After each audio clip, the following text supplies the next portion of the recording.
ओम शांति। 29 जून 2025 अव्यक्त बाप दादा के महावाक्य। ओरिजिनल डेट 31 दिसंबर 2005। नए वर्ष में अपने पुराने संस्कारों को योग अग्नि में भस्म कर ब्रह्मा बाप समान त्याग, तपस्या और सेवा में नंबर 1 बनो। आज बाप दादा चारों ओर के, चाहे सम्मुख हैं चाहे दूर बैठे दिल के समीप हैं, सर्व को 3 मुबारक दे रही हैं। एक नव जीवन की मुबारक है, दूसरी नव युग की मुबारक है और तीसरी आज के दिन वर्ष की मुबारक है। आप सभी भी नए वर्ष की मुबारक देने और मुबारक लेने आए हो।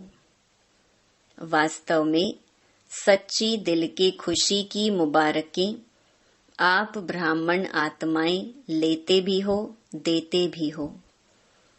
आज के दिन का महत्व है, विदाई भी है और बधाई भी है। विदाई और बधाई का संगम युग है। आज के दिन को कहेंगे संगम का दिन है। संगम की महिमा बहुत बड़ी है। आप सभी जानते हो कि संगम युग की महिमा के कारण आजकल पुराने और नए वर्ष के संगम को कितना धूमधाम से मनाते हैं। संगम युग की महिमा के कारण ही इस पुराने नए वर्ष के संगम की महिमा है। जहाँ 2 नदियाँ मिलती हैं, संगम होता है, उनकी भी महिमा है। जहाँ नदी सागर का संगम होता है, उसकी भी महिमा है। लेकिन सबसे बड़ी महिमा इस संगम युग की, पुरुषोत्तम युग की है, जहाँ आप ब्राह्मण भाग्यवान आत्माएं बैठे हो। यह नशा है ना। अगर आपसे कोई पूछे आप किस समय पर हो, क्या कलयुग में रहते हो या सतयुग में रहते हो, तो क्या फलक से कहेंगे? हम इस समय पुरुषोत्तम संगम युग में रहते हैं। आप कलयुगी नहीं हो, संगम युगी हो। और इस संगम युग की विशेष महिमा क्यों है? क्योंकि भगवान और बच्चों का मिलन होता है, मेला होता है, मिलन होता है जो किसी भी युग में नहीं होता। तो मेला मनाने आए हो ना। आप मिलन मेला मनाने के लिए कहाँ से आए हो? कभी स्वप्न में भी सोचा था कि ड्रामा में मुझ आत्मा का ऐसा भी भाग्य नोंधा हुआ है? आत्मा का परमात्मा से मिलने का भाग्य था और है। बाप भी हरेक बच्चे के भाग्य को देख हर्षित होते हैं। वाह भाग्यवान बच्चे, वाह। अपने भाग्य को देख दिल में अपने प्रति वाह। मैं वाह वाह, मेरा भाग्य वाह वाह, मेरा बाबा वाह वाह, मेरा ब्राह्मण परिवार वाह। यह वाह वाह के गीत ऑटोमेटिक दिल में गाते रहते हो ना। तो आज इस संगम के समय अपने अंदर सोच लिया है कि किस किस बातों को विदाई देनी है।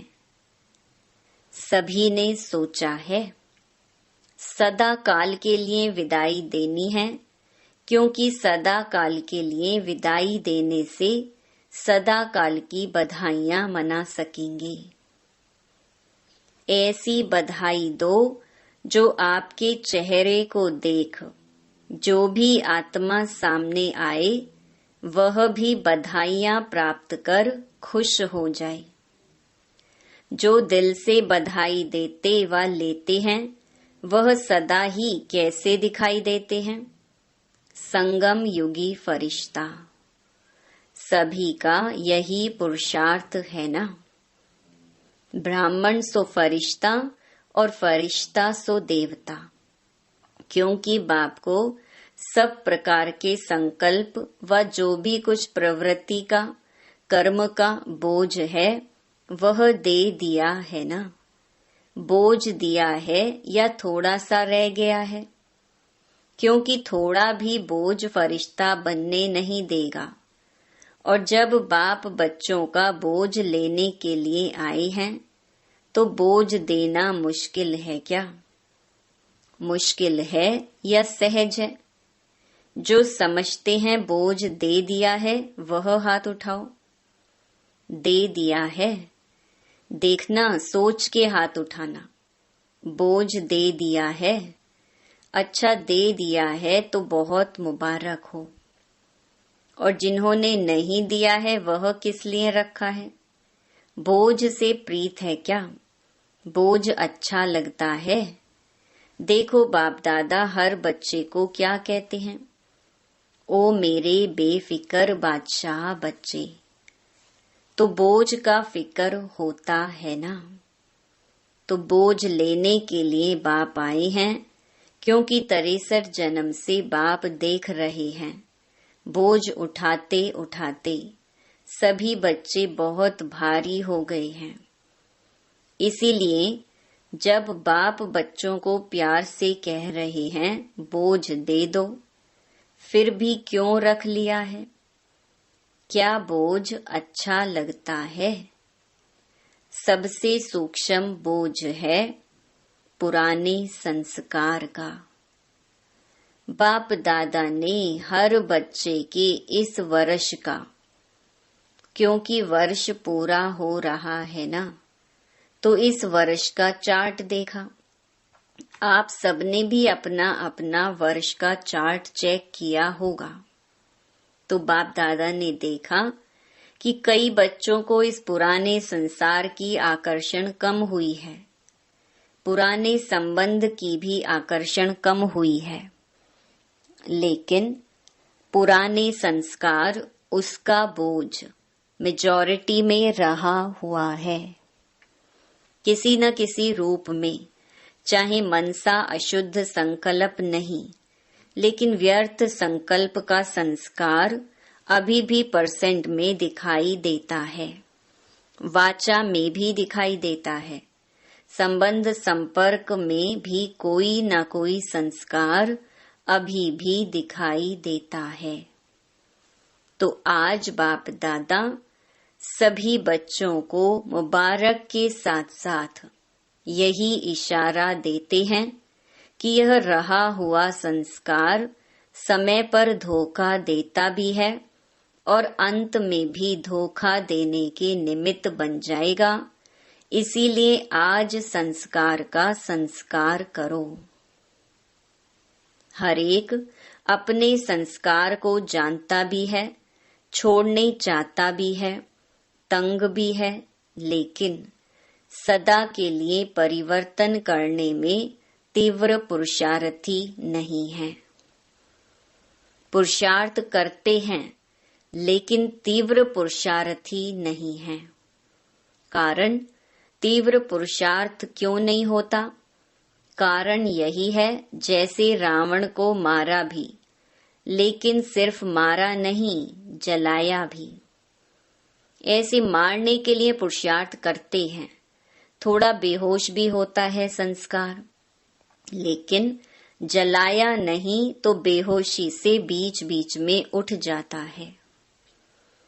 इसके लिए पुराने संस्कार का संस्कार करने के लिए इस नए वर्ष में योग अग्नि से जलाने का दृढ़ संकल्प का अटेंशन रखो। पूछते हैं ना, इस नए वर्ष में क्या करना है? सेवा की तो बात अलग है, लेकिन पहले स्वयं की बात है। योग लगाते हो, बाप दादा बच्चों को योग में अभ्यास करते हुए देखते हैं। अमृत वेले भी बहुत पुरुषार्थ करते हैं, लेकिन योग तपस्या तप के रूप में नहीं करते हैं। प्यार से याद जरूर करते हैं, रूह रिहान भी बहुत करते हैं, शक्ति भी लेने का अभ्यास करते हैं, लेकिन याद को इतना पावरफुल नहीं बनाया है। जो जो संकल्प करो विदाई तो विदाई हो जाए। योग को योग अग्नि के रूप में कार्य में नहीं लगाते, इसीलिए योग को पावरफुल बनाओ। एकाग्रता की शक्ति विशेष संस्कार भस्म करने में आवश्यक है। जिस स्वरूप में एकाग्र होने चाहो, जितना समय एकाग्र होने चाहो, ऐसी एकाग्रता संकल्प किया और भस्म। इसको कहा जाता है योग अग्नि। नाम निशान समाप्त। मारने में फिर भी लाश तो रहता है ना। भस्म होने के बाद नाम निशान खत्म। तो इस वर्ष योग को पावरफुल स्टेज में लाओ। जिस स्वरूप में रहने चाहो, मास्टर सर्वशक्तिवान, ऑर्डर करो। समाप्त करने की शक्ति आपके ऑर्डर से नहीं माने, यह हो नहीं सकता। मालिक हो, मास्टर कहलाते हो ना, तो मास्टर ऑर्डर करे और शक्ति हाजिर नहीं हो तो क्या वह मास्टर है? तो बाप दादा ने देखा कि पुराने संस्कार का कुछ न कुछ अंश अभी भी रहा हुआ है, और वह अंश बीच बीच में वंश भी पैदा कर देता है। जो कर्म तक भी काम हो जाता है, युद्ध करनी पड़ती है। तो बाप दादा को बच्चों का समय प्रमाण युद्ध का स्वरूप भाता नहीं है। बाप दादा हर बच्चे को मालिक के रूप में देखने चाहता है।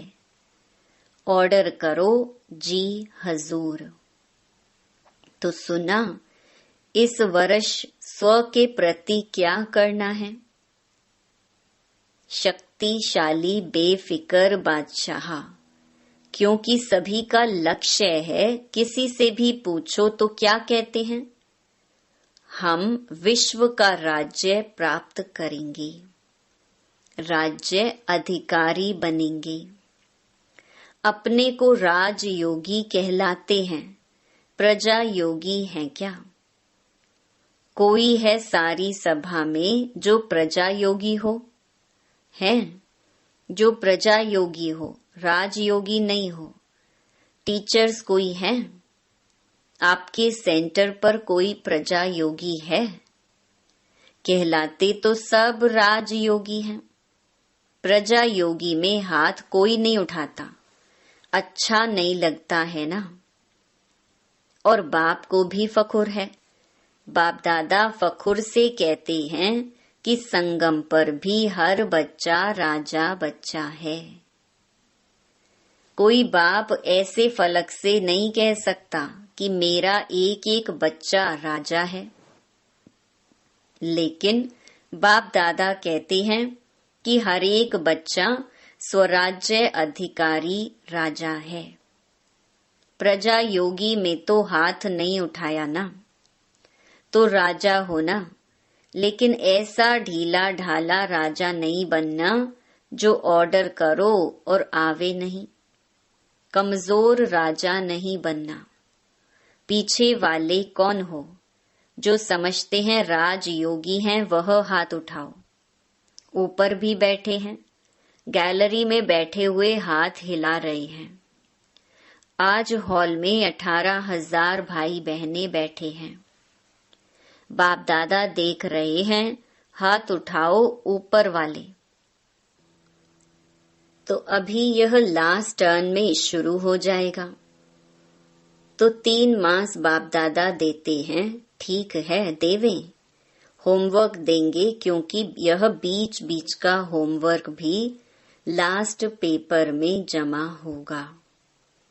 तो 3 मास में हर एक अपना चार्ट चेक करना कि मैं मास्टर सर्वशक्तिवान होकर किसी भी कर्मेंद्रिय को, किसी भी शक्ति को जब ऑर्डर करें, जो ऑर्डर करें वह प्रैक्टिकल में ऑर्डर माना या नहीं माना।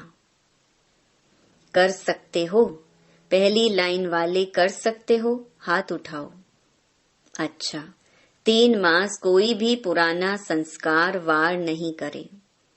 अलबेले नहीं बनना, रॉयल अलबेलापन नहीं लाना, हो जाएगा। बाप दादा से बहुत मीठी मीठी बातें करते हैं, कहते हैं बाबा आप फिक्र नहीं करो, हो जाऊंगा। बाप दादा क्या करेगा? सुनकर मुस्कुरा देता है, लेकिन बाप दादा इन 3 मास में अगर ऐसी बात की तो मानेगा नहीं। मंजूर है तो हाथ उठाओ। दिल से हाथ उठाना, सभी के कारण हाथ नहीं उठाना। करना ही है, चाहे कुछ भी सहन करना पड़े, कुछ छोड़ना पड़े, कोई हर्जा नहीं। करना ही है, पक्का पक्का पक्का।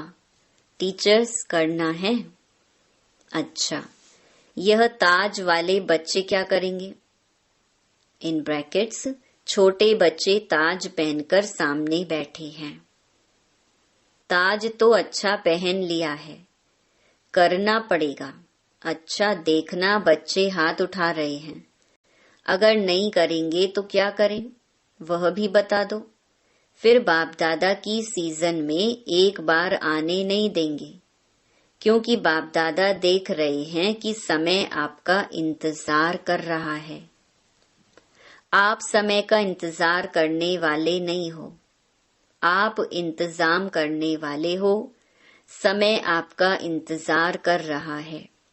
प्रकृति भी, सतो प्रधान प्रकृति आपका आह्वान कर रही है।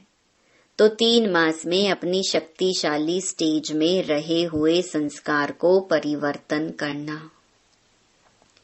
अगर 3 मास अटेंशन रखा ना तो उसका आगे भी अभ्यास हो जाएगा। एक बारी परिवर्तन की विधि आ गई ना तो बहुत काम में आएगा। समय का आप इंतजार नहीं करो, कब विनाश होगा, कब विनाश होगा। सब रूह रिहान में पूछते हैं, बाहर से नहीं बोलते लेकिन अंदर बात करते हैं। पता नहीं कब विनाश होगा, 2 साल में होगा, 10 साल में होगा, कितना साल में होगा। आप क्यों समय का इंतजार करो? समय आपका इंतजार कर रहा है। बाप से पूछते हैं तारीख बता दो, थोड़ा सा वर्ष बता दो, 10 वर्ष लगेंगे, 20 वर्ष लगेंगे, कितना वर्ष लगेंगे? बाप दादा बच्चों से प्रश्न पूछते हैं कि आप सब बाप समान बन गए हो। पर्दा खोलें कि पर्दा खोलेंगे तो कोई कंघी कर रहा है, कोई फेस को क्रीम लगा रहा है। अगर एवर रेडी हो, संस्कार समाप्त हो गए तो बाप दादा को पर्दा खोलने में क्या देरी लगेगी? एवर रेडी तो हो जाओ ना। हो जाएंगे कह के बाप को बहुत समय खुश किया है। अभी ऐसा नहीं करना, होना ही है, करना ही है। बाप समान बनना है, इसमें तो सभी हाथ उठा देते हैं, उठाने की जरूरत नहीं। ब्रह्मा बाप को देखो, साकार में तो ब्रह्मा बाप को फॉलो करना है ना। ब्रह्मा बाप ने त्याग, तपस्या और सेवा लास्ट घड़ी तक साकार रूप में प्रैक्टिकल दिखाया। अपनी ड्यूटी शिव बाप द्वारा महावाक्य उच्चारण की ड्यूटी लास्ट दिन तक निभाई। लास्ट मुरली याद है ना? 3 शब्द का वरदान याद है? इन ब्रैकेट्स निराकारी, निर्विकारी और निरहंकारी बनो। जिसको याद है वह हाथ उठाओ। अच्छा, सभी को याद है, मुबारक हो। त्याग भी लास्ट दिन तक किया, अपना पुराना कमरा नहीं छोड़ा। बच्चों ने कितना प्यार से ब्रह्मा बाप को कहा, लेकिन बच्चों के लिए बनाया, स्वयं नहीं यूज किया। और सदा 2:30-3 बजे उठकर स्वयं प्रति तपस्या की, संस्कार भस्म किए, तब कर्मातीत अव्यक्त बने, फरिश्ता बने। जो सोचा वह करके दिखाया। कहना, सोचना और करना तीनों समान। Follow father. लास्ट तक अपने कर्तव्य में पूर्ण रहे। पत्र भी लिखे, कितने पत्र लिखे, सेवा भी नहीं छोड़ी। Follow father. अखंड महादानी, महादानी नहीं, अखंड महादानी का प्रैक्टिकल रूप दिखाया। अंत तक, लास्ट तक बिना आधार के तपस्वी रूप में बैठे। अभी बच्चे तो आधार लेते हैं ना बैठने का, लेकिन ब्रह्मा बाप ने आदि से अंत तक तपस्वी रूप रखा। आंखों में चश्मा नहीं डाला। यह सूक्ष्म शक्ति है, निराधार। शरीर पुराना है, दिन प्रतिदिन प्रकृति, हवा, पानी दूषित हो रहा है। इसीलिए बाप दादा आपको कहते नहीं हैं, क्यों आधार लेते हो, क्यों चश्मा पहनते हो। पहनो, भले पहनो, लेकिन शक्तिशाली स्थिति जरूर बनाओ। सारी विश्व का कार्य समाप्त किया है। बाप दादा आपसे प्रश्न पूछता है, आप सभी संतुष्ट हो कि विश्व कल्याण का कार्य पूरा हो गया है। जो समझते हैं कि विश्व कल्याण का कार्य समाप्त हो गया है वह हाथ उठाओ। एक भी नहीं तो कैसे कहते हो विनाश होगा? काम तो पूरा किया नहीं। अच्छा, चारों ओर के सदा उमंग उत्साह में आगे बढ़ने वाले, सदा हिम्मत से बाप दादा की पदम गुणा मदद के पात्र बच्चों को सदा विजयी रतन हैं। हर कल्प में विजयी बने थे, अब भी हैं और हर कल्प में विजयी है ही हैं। ऐसे विजयी बच्चों को सदा एक बाप, दूसरा ना कोई, न संसार की आकर्षण न संस्कार की आकर्षण, दोनों आकर्षण से मुक्त रहने वाले सदा बाप समान बच्चों को बाप दादा का याद प्यार और नमस्ते। वरदान सदा काल के अटेंशन द्वारा विजय माला में पिरोने वाले बहुत समय के विजयी भव। बहुत समय के विजयी विजय माला के मणके बनते हैं। विजयी बनने के लिए सदा बाप को सामने रखो। जो बाप ने किया वही हमें करना है। हर कदम पर जो बाप का संकल्प वही बच्चों का संकल्प, जो बाप के बोल वही बच्चों के बोल, तब विजयी बनेंगे। यह अटेंशन सदा काल का चाहिए, तब सदा काल का राज्य भाग्य प्राप्त होगा। क्योंकि जैसा पुरुषार्थ वैसी प्रारब्ध है। सदा का पुरुषार्थ है तो सदा का राज्य भाग्य है। स्लोगन सेवा में सदा जी हाजिर करना, यही प्यार का सच्चा सबूत है। अव्यक्त इशारे आत्मिक स्थिति में रहने का अभ्यास करो, अंतर्मुखी बनो। जैसे कोई भी व्यक्ति दर्पण के सामने खड़ा होते ही स्वयं का साक्षात्कार कर लेता है, वैसे आपकी आत्मिक स्थिति शक्ति रूपी दर्पण के आगे कोई भी आत्मा आवे तो वह 1 सेकंड में स्वस्वरूप का दर्शन व साक्षात्कार कर ले। आपके हर कर्म में, हर चलन में रूहानियत की अट्रैक्शन हो। जो स्वच्छ आत्मिक बल वाली आत्माएं हैं, वह सबको अपनी ओर आकर्षित जरूर करती हैं। अच्छा, ओम शांति।